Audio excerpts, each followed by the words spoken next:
Dear students, welcome to plus 2 biobotany class. So we are going to start biobotany textbook. So in this textbook in plus 2 we have to cover 5 units. In 5 units there are total 10 chapters. The first unit, asexual and sexual reproduction in plants. Okay, so now we are going to study, or now we are going to deal with asexual and sexual reproduction in plants. Biozoology, we studied about reproduction in animals. Here we are going to study reproduction in plants. Okay, so in this chapter we will study about asexual reproduction in plants and what are the vegetative reproduction. Asexual reproduction in plants, mainly vegetative reproduction by stem, root and leaf, and what is artificial vegetative reproduction, and we will study about sexual reproduction in plants and what is the structure of pollen grains, and we will study this anther structure and fertilization, pre-fertilization, and all these details we study in this chapter. So first of all, we already know what is reproduction. What is reproduction? An organism which produce it is young ones. Okay, this is called reproduction. So reproduction is essential for an organism for the continuation of its species, for the existence of its species. Okay, and it also lead to variation. What is variation? There are parent and children. Some characters are present in children, but that is not present in parent. That is called variation. So reproduction lead to variation, and finally because of this variation evolution takes place. So reproduction, which is essential for continuation of the species and existence of the species, and also for variation and also for evolution of a species. Okay, so in this chapter we will study about asexual and sexual reproduction in plants. So you already know what is asexual reproduction and sexual reproduction. Asexual reproduction, what is that? There is only a single parent, and this single parent produce it is young individuals or offsprings. Okay, so there is only single parent and there are no gametes. There is no female gamete or male gamete, only a single parent involved, and from this single parent what produces?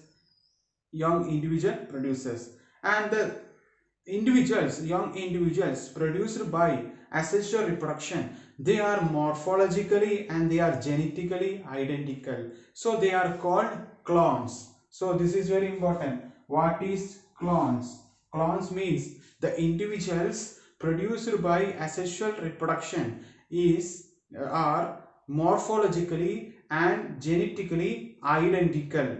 Okay, those individuals are called clones. We already know because asexual reproduction only single parent involved. Okay, so it look like the individuals of asexual reproduction, they are look like almost similar. Then we already know sexual reproduction. Here we have male parent and female parent, and they produce gametes, and gametes fusion takes place, and finally new organism or new offspring produce. Okay, we will discuss in very detail all those things.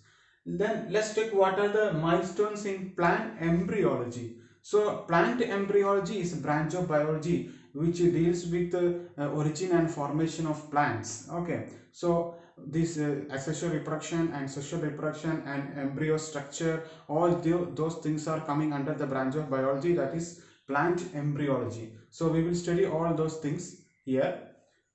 And what are the important contributions in the field of in the field of plant embryology, we are going to check. First of all, Nehemiah Grew is known as uh, father of plant anatomy. He is a he is the person, he identified that stamen, it is the male organ of flower.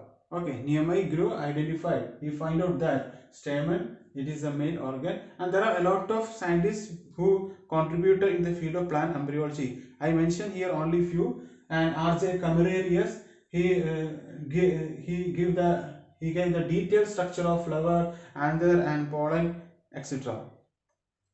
And J.G. Goldreuther gave the details account on the importance of insecting, pollination. Then after J.B. Amici, he gave the detailed information. He discovered pollen tube, and E. Strasburger, he discovered about polyembryony and syngamy. Syngamy, we know fertilization. Polyembryony means production of more embryo that is found in plants. So he gave the informations about polyembryony and syngamy.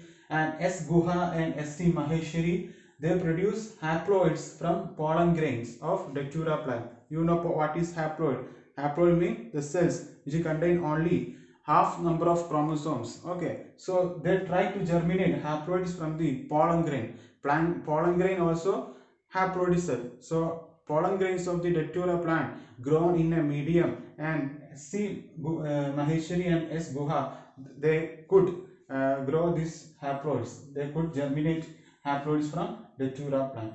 Then very important scientist Pancharan Maheshwari, he studied about embryology. He gave the more contribution in the field of embryology. His famous book is An Introduction to the Embryology of Angiosperm. Okay, so these are the important scientists. There are many important scientists, so you study their important contributions. Okay, very well. So we already know asexual reproduction, and we are going to deal with asexual reproduction in plants. So we will study what are the different methods of asexual reproduction in plants found. Okay.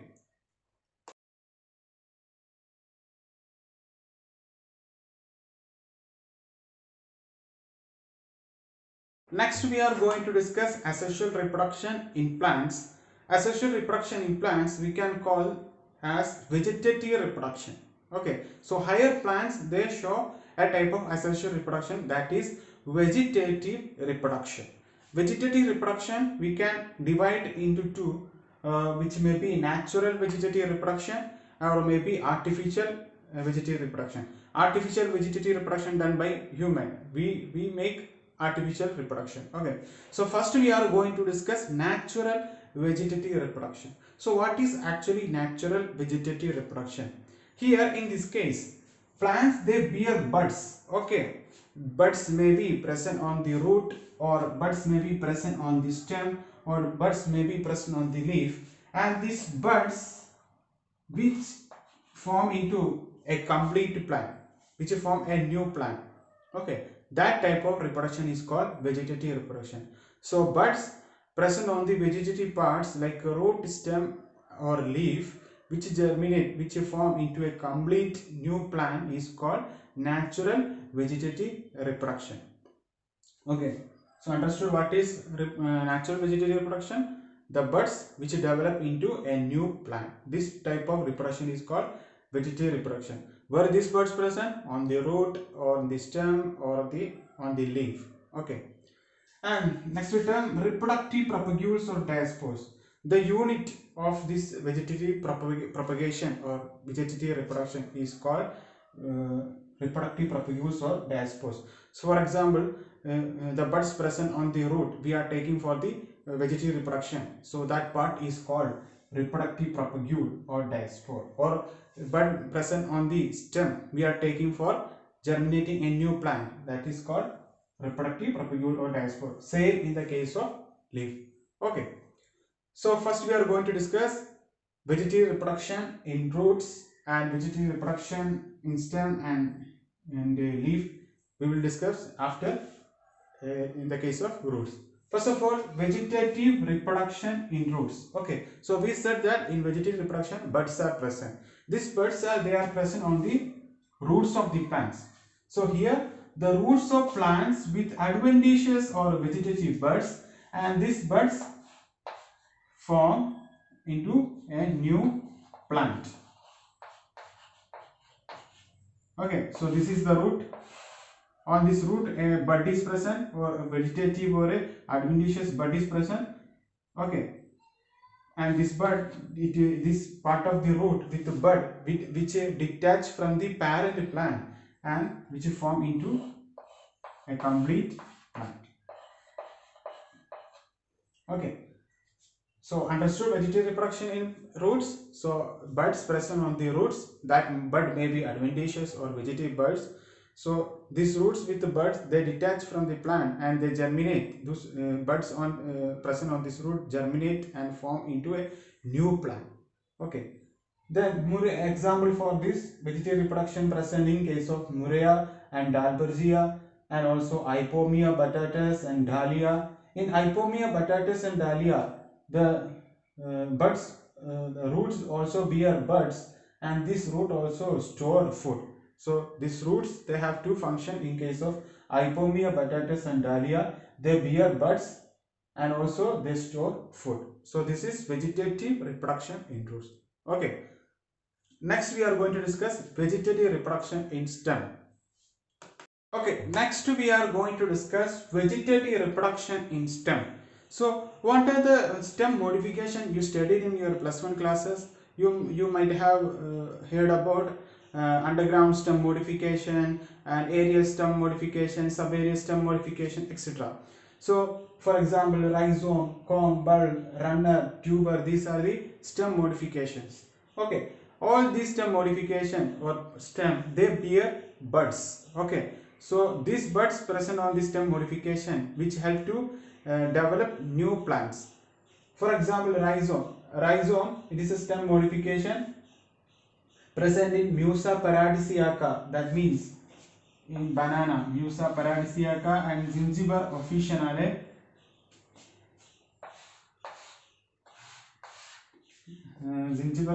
that means ginger. Okay, the rhizome present in banana and ginger. This rhizome which bear axillary buds. So because of presence of axillary buds on this rhizome, which can develop into a new plant. Same in case of tuber. You know Solanum tuberosum, that means potato. This tuber, they bear potato. Okay, so this is Solanum tuberosum tuber and they bear potato, and from this they can develop into new plant potato. And same in case of runner. Runner also bear bud like structures and they can develop into a new plant. Comb, bulb, these are also shows vegetative these are also used for vegetative reproduction. So study this example: rhizome, comb, bulb, runner, sucker, tuber, and there are many more examples in case of stem. Okay.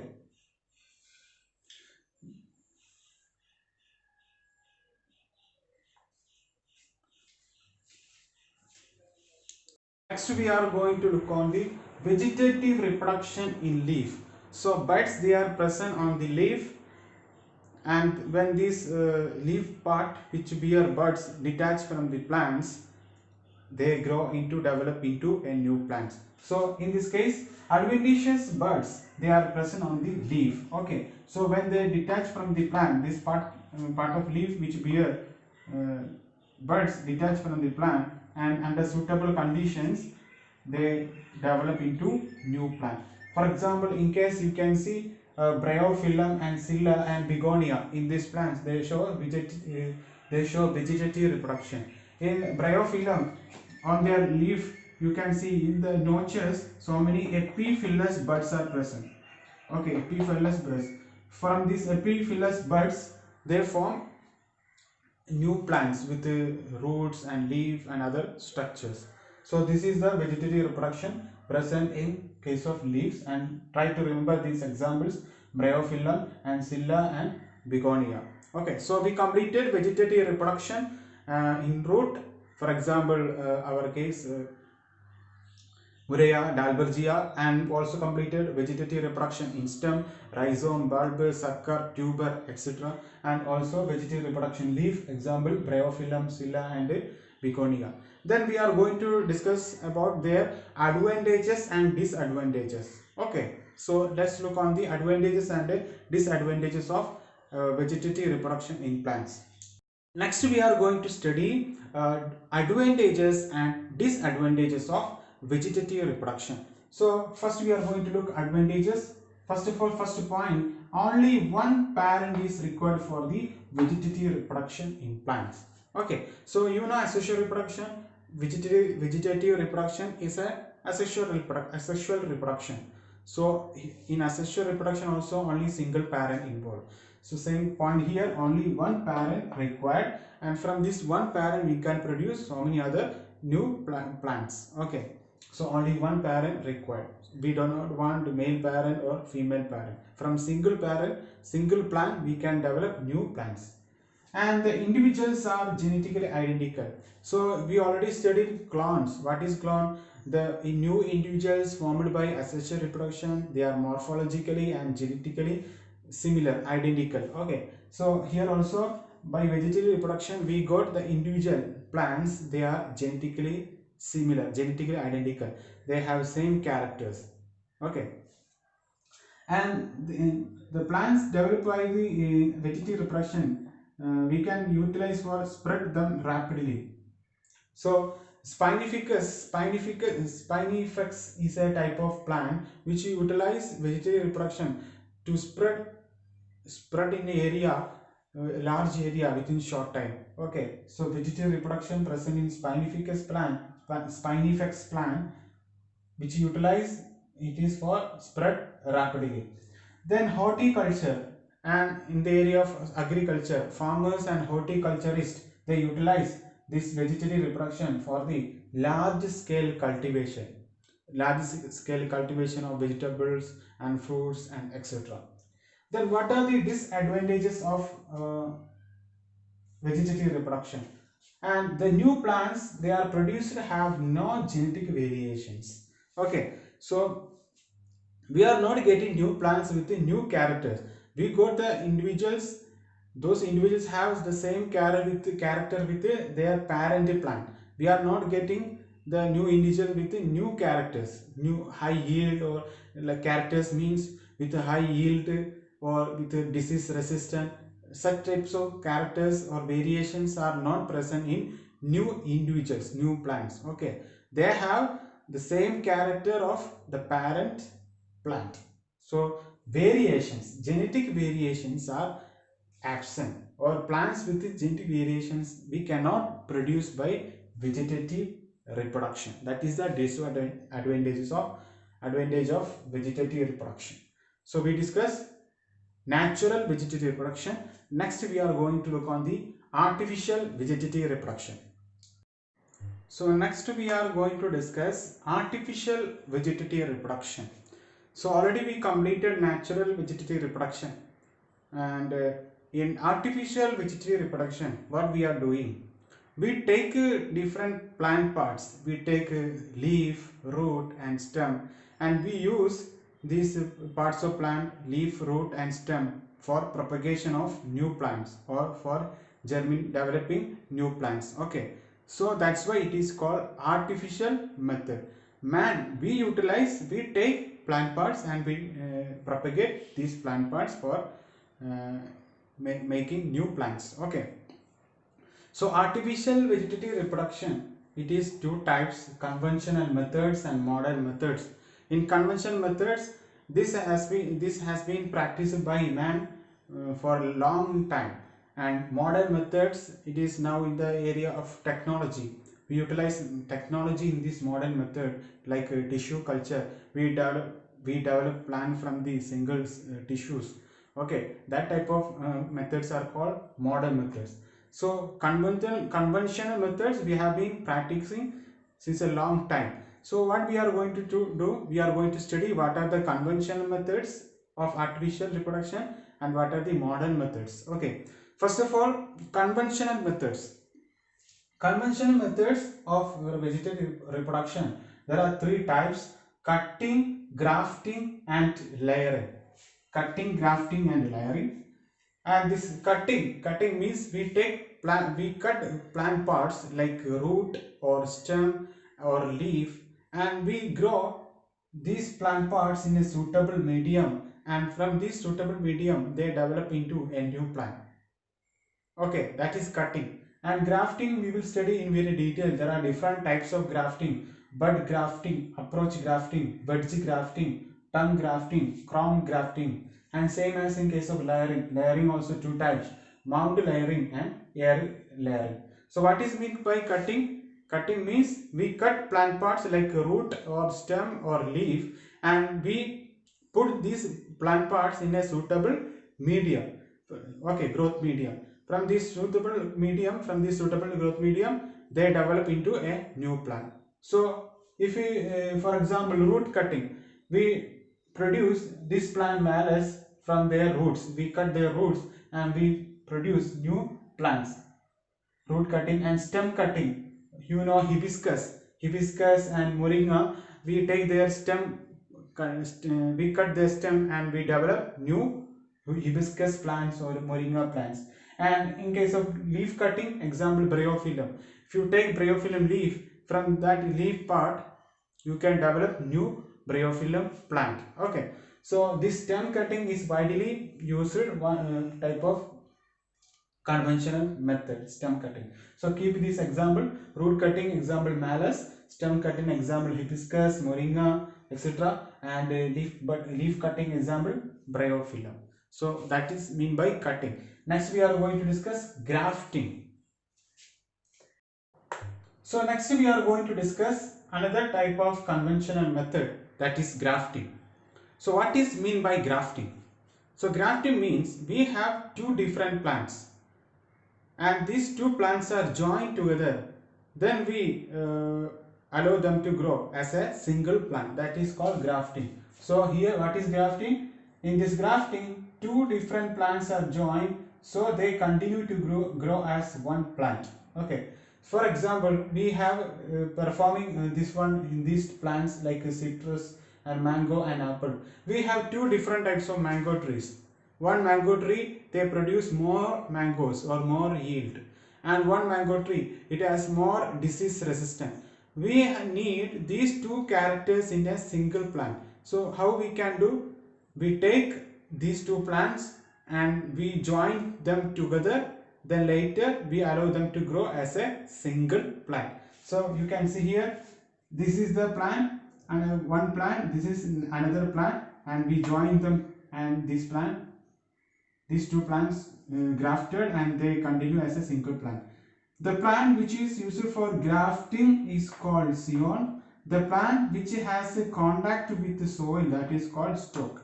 So we have two plants, stalk plant and scion plant. Stalk plant always which in contact with the soil. Okay, and scion plant, we take scion plant and we join with the stalk plant. Understood? We have stalk plant which is contact with the soil, which is in soil. Okay, and we take a scion, the plant part which is used for grafting, and we join them together and we tighten them, and later these two plants, scion and stalk, they continue like a single, they continue their growth like a single plant. So this is grafting. So grafting performed in these plants like the citrus and mango and apple, etc. Okay, so this term scion and stalk, don't forget. Scion, which is the plant which has contact with the soil, and stalk which is the plant which has contact with the soil, and scion, the plant which is used to grafting. Okay, so there are different types of grafting like wedge grafting, approach grafting, and crown grafting, and tongue grafting, etc. We will study what are the different types of grafting. First type grafting, bud grafting. So bud grafting need two types plants, scion plant and stalk plant. So in case of stalk plant, what we have done, we make a T-shaped incision on the bark of this stalk plant. Okay, we just lifted the bark on this on the stalk plant, and we take bud from the scion and we join this bud on the stalk plant, and we bandage this stalk plant with the bud with using a tap. Then later what happens? They grow together as a single plant. So we will get a new plant. Both are joined together with the scion and a stalk. So this is called bud grafting. Okay, so bud we have taken from the scion plant, and we make a T-shaped incision on the stalk plant, and buds bud and a stock plant, they are joined and they are bandaged with a tap. This is called bud grafting. Next we are going to discuss approach grafting. So approach grafting, if you see, you can understand that both stock plant and scion plant, they are rooted and they have same thickness. Okay, if it is not same thickness, it is very difficult to do approach grafting. So both scion plant and stock plant, they should have same thickness in case of approach grafting. Okay, so here the stock plant which is in the pot, and we brought this stock plant near to scion, and we make a cut on the both scion and the stock plant, and we join this stock plant and scion plant together, and we bandage with a bandage, we cover this part, and after 1 to 4 weeks, what we are going to do, we cut the tip of stock plant and base of scion plant. Then what happens? They grow in a pot as a single plant. So this is about approach grafting. So these are the main points. Approach grafting, that both scion and stock plant, they should have same thickness. Okay, and here both stock and scion plants are rooted plants. Stock plant grown in stock plant grown in pot. Okay, and this pot, the stock plant which brought close to scion plant, and we made a cut on both stock and scion plant, and we join those cut portions of both plants together, and we bandage, and after 1 to 4 weeks, what happens, we cut the tip of stock plant and the base of scion plant. Then these plants, they grow as a single plant. This is called approach grafting. Next we are going to discuss tongue grafting.